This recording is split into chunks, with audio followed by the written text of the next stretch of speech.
अगस्त। साथ ही आज हम आपको भद्रा काल का भी समय बताएंगे, क्योंकि इस बार रक्षाबंधन पर भद्रा काल का साया रहेगा। इसलिए राखी बांधने का शुभ मुहूर्त आपके लिए जानना अति आवश्यक है।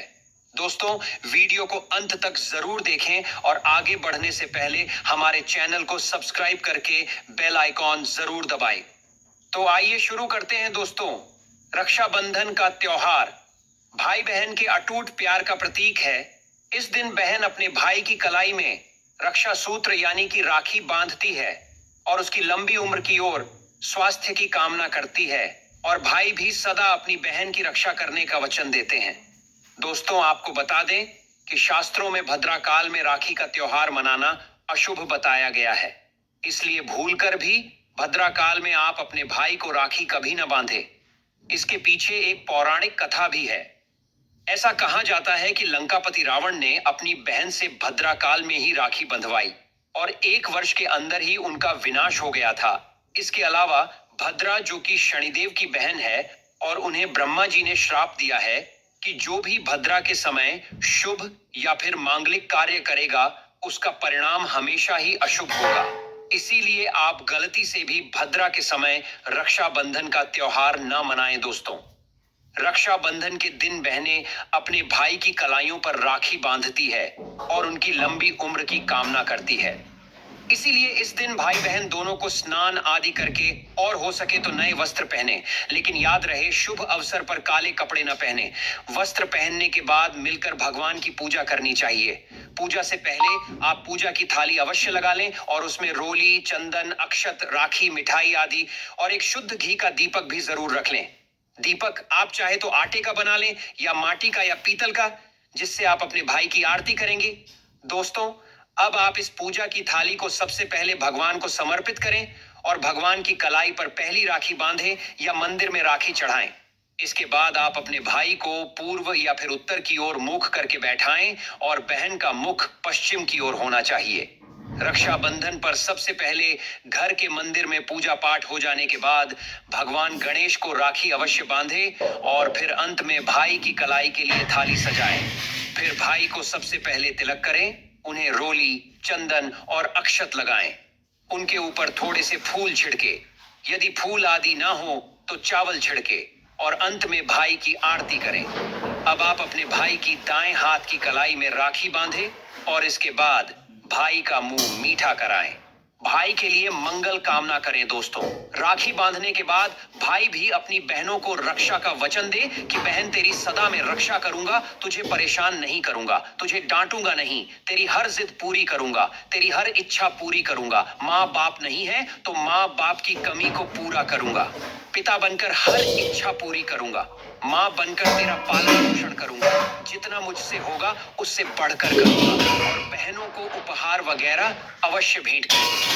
दोस्तों, चलिए अब जानते हैं साल 2025 में रक्षाबंधन का त्योहार कब मनाया जाएगा। दोस्तों, पूर्णिमा तिथि की शुरुआत 8 अगस्त की दोपहर 2 बजे पर हो रही है और पूर्णिमा तिथि की समाप्ति 9 अगस्त की दोपहर 1 बजे पर हो रही है। ऐसे में उदया तिथि के आधार पर रक्षाबंधन का त्योहार 9 अगस्त यानी शनिवार के दिन ही मनाया जाएगा। इसमें कोई भी कंफ्यूजन नहीं है। रक्षाबंधन भद्रा का समय, इस साल रक्षाबंधन के दिन भद्रा का साया रहेगा। रक्षाबंधन पर भद्रा के प्रारंभ का समय 8 अगस्त को दोपहर 2 बजे और यह 9 अगस्त को सुबह 2 बजे पर समाप्त हो जाएगा। इस भद्रा का वास पाताल लोक में है। हालांकि कई विद्वानों का मत है कि यदि भद्रा का वास स्थान पाताल या फिर स्वर्ग लोक में है तो वह पृथ्वी पर रहने वाले लोगों के लिए अशुभ नहीं होती है, उसे शुभ ही माना जाता है। लेकिन कई शुभ कार्यों में पाताल की भद्रा को नजरअंदाज नहीं करते हैं। आखिर हम हिंदू हैं तो हर शुभ कार्य का या अशुभ कार्य का पालन तो भैया करना ही पड़ता है। किसी भी शुभ या अशुभ कार्य को नजरअंदाज तो नहीं कर सकते ना दोस्तों। आप जानते हैं सबसे इंपॉर्टेंट बात, रक्षाबंधन का शुभ मुहूर्त। देखिए, 9 अगस्त को रक्षाबंधन का मुहूर्त सुबह 5:30 बजे से लेकर दोपहर 1:30 बजे तक है। उस दिन भाइयों को राखी बांधने के लिए 7 बजे तक का समय मिलेगा। दोस्तों, इस बात का ध्यान रहे, भद्रा में राखी बांधने से हमेशा घर परिवार का विनाश ही होता है। इसीलिए भाई को इस समय कभी राखी न बांधे, पूरा घर परिवार कंगाल हो सकता है। लंकापति रावण को इसी समय राखी बांधी गई थी।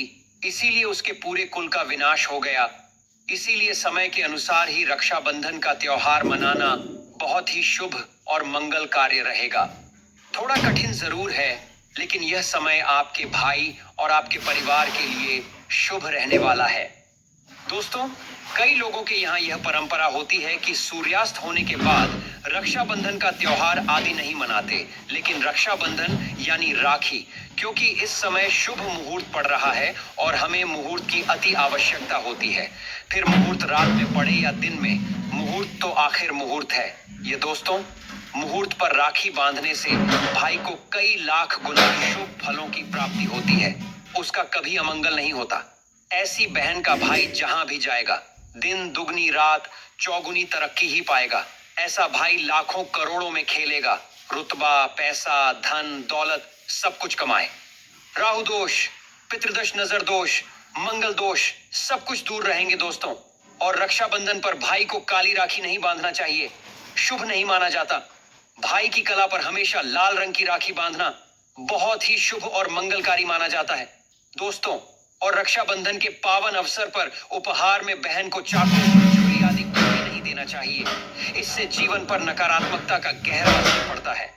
ऐसे में बहन को सफेद कपड़ा भी उपहार में नहीं देना चाहिए। कोई चप्पल आदि भी नहीं देना चाहिए। उपहार में दक्षिणा, सुंदर भेंट अवश्य देना चाहिए। एक प्यारी बहन ने अपने भाई को भाई बनाया, भाई का दर्जा दिया, तो भाई अपनी बहन के लिए इतना तो कर ही सकता है। बड़ा सुकून और सुख मिलता है दोस्तों। धर्म शास्त्रों के अनुसार माना जाता है कि बहन को राखी बांधने के लिए भाई के घर खुद बहन को जाना चाहिए। शास्त्रों के अनुसार, वेद पुराण के अनुसार ऐसा माना जाता है कि जो बहन रक्षाबंधन पर खुद नहीं जाती और भाई आता है बहन के घर, तो उस बहन को दोष लग जाता है। इसीलिए ऐसी प्रथा है कि रक्षाबंधन पर, खासकर रक्षाबंधन पर बहन को भाई के घर जाना चाहिए। फिर भाई चाहे कहीं भी हो, बहन को जाना चाहिए। यदि भाई आपके पास नहीं है, विदेश में रहता है, किसी कारणवश आप भाई के पास नहीं जा सकते, तो आप भाई के नाम की रक्षाबंधन की थाली, एक राखी, मिठाई, अक्षत, रोली, चंदन का तिलक भगवान गणेश को अपना भाई समझकर उनकी कलाई पर बांधे। वह राखी स्वयं आपके भाई की कलाई तक पहुंच जाएगी। फिर चाहे आप श्री कृष्ण के बांधे, नारायण के बांधे, आप जिसके भी भक्त हैं उनकी कलाई पर बांधे, वह स्वयं राखी चलकर आपके भाई की कलाई तक पहुंचेगी। और ऐसी राखी, मन में बांधी गई राखी, सच्ची श्रद्धा से बांधी गई राखी स्वयं ईश्वर तुल्य हो जाती है। रक्षाबंधन पर खाने में क्या क्या बनाना चाहिए, आइए जानते हैं। देखिए, रक्षाबंधन के समय बिना लहसुन प्याज का खाना बनाना चाहिए, क्योंकि इस समय देव शक्तियां, ईश्वर स्वयं धरती पर चलकर आते हैं। वह भी अपने भक्तों से राखी बंधवाने के लिए धरती पर स्वयं पधार हैं और उन्हें भोग लगाते हैं। ऐसे में जो भाई होते हैं, उनके अंदर साक्षात ईश्वर का उस दिन वास हो जाता है। भगवान भाई के अंदर बसते हैं। इसीलिए लहसुन, प्याज, मांस, मदिरा, बड़ी सिगरेट, गुटखा आदि इस दिन कभी नहीं खाना चाहिए, कभी नहीं बनाना चाहिए। नहीं तो रक्षाबंधन खंडित हो जाएगा, बहन का व्रत टूट जाएगा। खाने में आप खीर, पूरी खीर में आप कलर भी डाल सकते हैं। मीठा हलवा, मीठी सेवियां जोर बनाएं। कुछ ना कुछ मीठा घर में अवश्य होना चाहिए, क्योंकि साक्षात भाई में भगवान इस दिन बसते हैं और बहन को ढेर सारा आशीर्वाद मिलता है। तो मीठा तो जरूर बनाना चाहिए। कुछ बनाएं या ना बनाएं, पर मीठी सेवियां जरूर बनाना चाहिए और भगवान को भोग लगाना चाहिए। उसके बाद ही रक्षाबंधन का पर्व मनाना चाहिए। बड़ा ही शुभ और अत्यंत दुर्लभ मंगलकारी माना जाता है। रसीले आलू की सब्जी, गोभी की सब्जी, केले की सब्जी, चटपटी आलू मटर, पुलाव, पनीर, पुलाव और खीरे का रायता आप बना सकते हैं। घर में इस दिन पक्का खाना अवश्य बनाना चाहिए। इस दिन घर में नहीं चढ़ाना चाहिए, अशुभ माना जाता है। कढ़ाई चढ़ाकर पक्का खाना ही बनाएं। इसे शास्त्रों के अनुसार पक्का खाना माना जाता है, जो कि त्योहारों के शुभ समय बनाया जाता है। जहां जाता है, इसे साक्षात ईश्वर ग्रहण करते हैं। अब भगवान को भोग और राखी बांधने के बाद, फिर उसके बाद मुहूर्त के समय भाई की कलाई पर राखी बांधने के बाद ही बहन अपना व्रत तोड़ती है। और बहन को एक निबाह भाई को अवश्य खिलाना चाहिए और भाई को भी बहन का व्रत संपूर्ण करना चाहिए। बहन को एक निवाला अवश्य खिलाएं, इससे प्यार बढ़ता है और ईश्वर ढेर सारा आशीर्वाद देकर वापस अपने स्वर्ग लोक को चले जाते हैं। कहते हैं जो बहन इस दिन भाई के लिए व्रत नहीं रखती, रक्षाबंधन पर ऐसे ही राखी बांधती है, तो भाई की उम्र कम हो जाती है, ईश्वर नाराज हो जाते हैं, व्रत खंडित हो जाता है। बहन को इस दिन व्रत अवश्य रखना चाहिए, क्योंकि भाई की इससे उम्र बढ़ती है, प्यार बढ़ता है, ईश्वर प्रसन्न रहते हैं। नहीं तो रक्षाबंधन का कोई लाभ नहीं होगा। रक्षाबंधन पर यदि शुक्रवार का दिन पड़ जाए तो जो लोग माता संतोषी का व्रत करते हैं तो उन्हें घर में खट्टा नहीं बनना चाहिए, खट्टे पदार्थ का खाना नहीं बनाना चाहिए।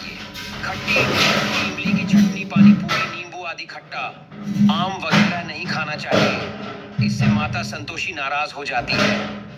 शुक्रवार को रक्षाबंधन पड़ जाता है, तो कभी भी जब शुक्रवार को रक्षाबंधन पड़ जाए और यदि आप संतोषी माता का व्रत रखते हैं, पूजा पाठ करते हैं, तो थोड़ा संयम रखें, नहीं तो माता संतोषी नाराज हो जाएंगी।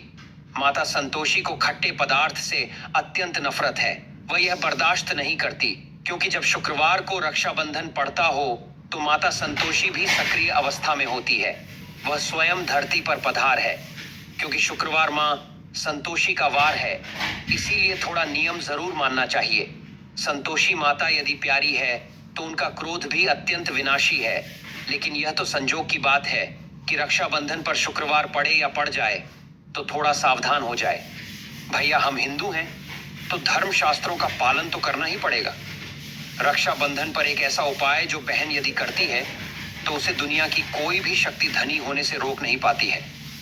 यह उपाय स्वयं हमारे घर पर किया जाता है। भाई को उच्च पद की प्राप्ति होती है, सरकारी नौकरी हासिल होती है, व्यापार यदि मंदा चल रहा हो तो दौड़ने लगता है, उड़ते पक्षी की तरह व्यापार दौड़ता है। भाई को कभी किसी की नजर नहीं लगती, दुर्घटना में उसकी मृत्यु नहीं होती। इस उपाय को करने के बाद भाई बहन का प्यार अमर हो जाता है। आइए जानते हैं।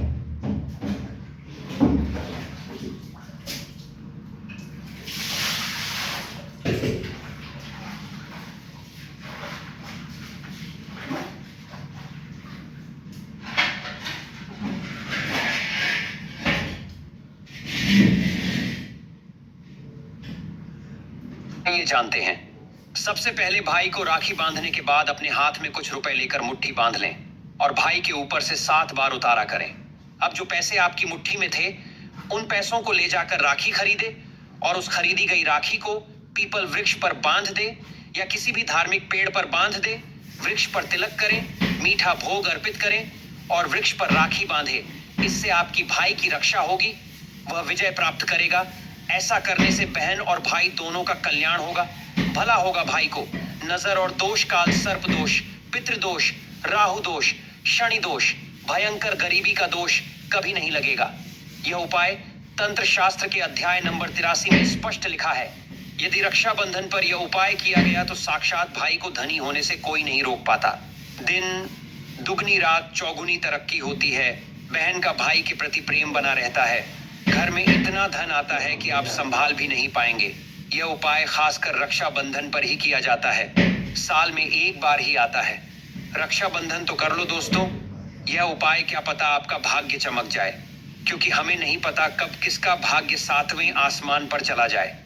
सच्चे हृदय से किया गया उपाय स्वयं ईश्वर भी विफल नहीं करते, और यदि एक बहन भाई के लिए यह उपाय करे तो स्वयं ईश्वर भी इस उपाय को खाली नहीं जाने देते, क्योंकि इसमें एक बहन का हाथ है, उसका प्यार है, ममता है, भाई के प्रति सच्ची आस्था है, और इसी आस्था को देखते हुए ईश्वर इस उपाय को सफल बनाते हैं।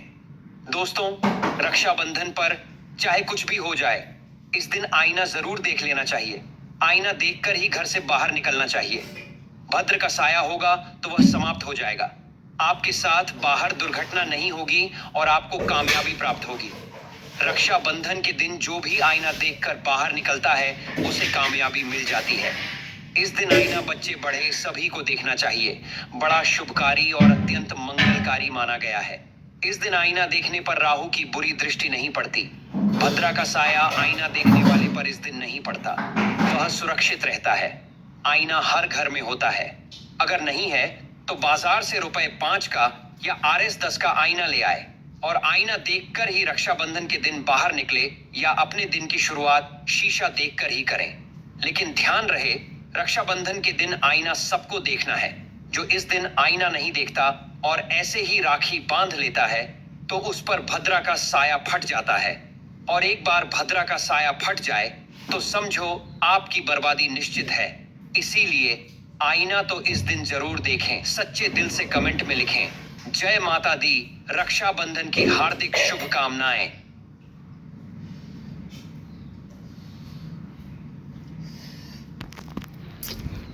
हाँ, इस दिन रक्षाबंधन जो है 9 तारीख सुबह 5:47 से दोपहर 1:24 तक रहेगा। इसके बीच में शुभ मुहूर्त होता है। उसमें जो है फटी हुई टूटी हुई राखियाँ न बांधे, काले धागे में न बांधे, प्लास्टिक की राखियाँ का प्रयोग ना करें, जिसमें देवी देवताओं की ज़्यादा फ़ोटो बनी हो उसे भी ना लाएं, क्योंकि कलाई से लोग जो है गलत जो है अशुद्ध चीज़ छूने से या ये तोड़ करके बाद में फेंक देते हैं, रास्ते में पड़ी रहती है तो उसमें भगवान का अपमान होता है, इसलिए ऐसा काम ना करें। दूसरी बात एक चीज़ और हम कहते हैं कि जीवन में 3 चीज़ को अपना लो। संत सेवा, जो संत सेवा कर लिया तो दुनिया में सब कुछ कर लिया। जो संत सेवा नहीं किया तो सब कुछ करके वो कुछ नहीं किया।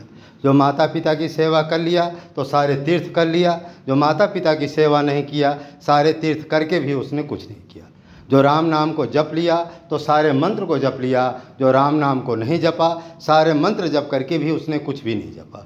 क्योंकि ऐसा जो है रामचरितमानस में लिखा है कि राम ही में सब रम रहे, राम रमई सम्माहि, याते श्री राम ही भजो, सब सुर गण हर्षाएँ। प्रथम भगत संतन की सेवा, प्रथम भक्ति संत की सेवा है, ऐसा रामचरितमानस में लिखा है। एक चीज़ और है, संत सेवा करोगे तो अगले जन्म मनुष्य योनि में जन्म होगा। ऐसे संतन के दरस करे जो प्रेम लगाए, तन मन के पातक मिटे, सो नर कह नहीं जाए। अच्छे कुल में जन्म हो, राम नाम में प्रीत हो। जो संत सेवा करते हैं अगले जन्म वो मनुष्य योनि में जन्म होते हैं, राजा महाराजाओं के यहाँ जन्म होते हैं, अच्छे कुल में जन्म होते हैं, फिर भगवान का भजन करके भगवान के धाम जाने के अधिकारी हो जाते हैं। इसलिए इस वीडियो को लाइक करें, शेयर करें, सब्सक्राइब करें।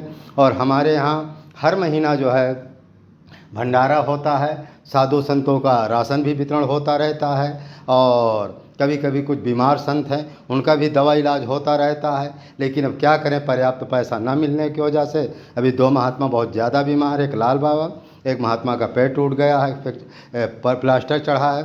उनकी दवा के लिए हमें कई बार कह चुके कि महाराज जी कुछ मदद करो, लेकिन भक्तों का सहयोग न मिलने की वजह से उनकी हम मदद नहीं कर पाते। बहुत दुख होता है कि आप लोग जो बड़े बड़े मठों में, बड़े बड़े मंदिरों में, बड़े बड़े कथावाचकों को करोड़ों रुपया दान कर देते हैं। जहाँ समुद्र है उस दान का कोई अस्तित्व भी नहीं है। और जो महात्मा जंगल में एकांत में भजन करते हैं उनके लिए आप जो है 10-20 हज़ार रुपया भी देने पर आपको बहुत कष्ट होता है। यही भगवान की परीक्षा है, इसी में आप लोग फेल हो जाते हैं। इसीलिए हम भी कहते हैं कि चलो, जब तुम जो है छोटे मोटे महात्माओं की सेवा नहीं कर सकते हो तो भगवान कैसे तुम्हारे ऊपर कृपा करेंगे।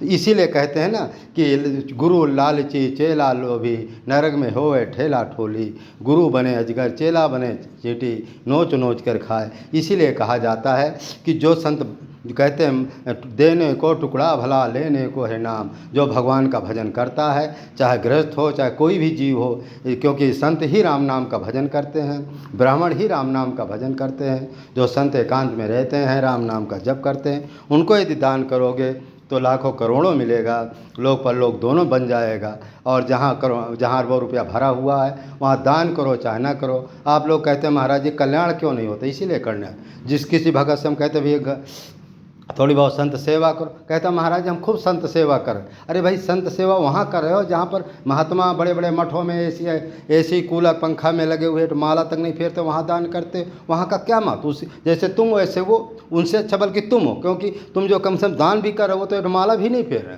चाहे बढ़िया ऐशो आराम, कहीं टीवी देख रहे हैं, कहीं मोबाइल देख रहे हैं, गाड़ी से ऐशो आराम कर रहे हैं। तो इसलिए तुम्हारा कल्याण न होगा न होगा। यदि कल्याण चाहते हो, जो एकांत में चित्रकूट जैसे धाम में और कंदराओं गुफाओं में संत रहते हैं, उनकी सेवा करोगे तभी कल्याण होगा। और हमारे यहाँ हर महीना जो भंडारा भी होता है, राशन वितरण भी होता है, और गरीब माने असहाय संतों की सेवा भी होती है, दवा इलाज भी हम कराते हैं। लेकिन फिर भी आप लोगों का सहयोग न मिलने की वजह से हम भी शांत हैं। देखो, यदि आप लोग देंगे तो हम करेंगे, नहीं देंगे नहीं। अच्छा, इससे हमें कुछ फायदा, हमें हानि लाभ नहीं है। तुम लोग दोगे, तुम्ही को हमारे गुरुदेव जी कहते हैं कि जो जनता जो देखो किसी का कोई कल्याण नहीं करता, हम किसी का कल्याण नहीं करते, ईश्वर किसी का कल्याण नहीं करता, वो कल्याण तुम्हारे ही हाथों में निमित्त।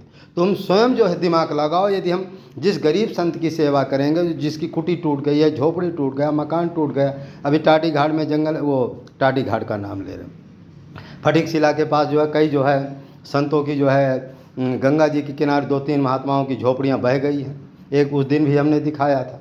ऐसे संतों की सेवा करने पर लाखों करोड़ों पुण्य मिलता है, लेकिन फिर भी आप लोग ना सुनते हैं। चलो ना सुनो, क्या करना है, जैसा करोगे वैसा भरोगे। इस वीडियो को अधिक से अधिक शेयर करें, लाइक करें, सब्सक्राइब करें, यही मेरी प्रार्थना है। जय श्री राम।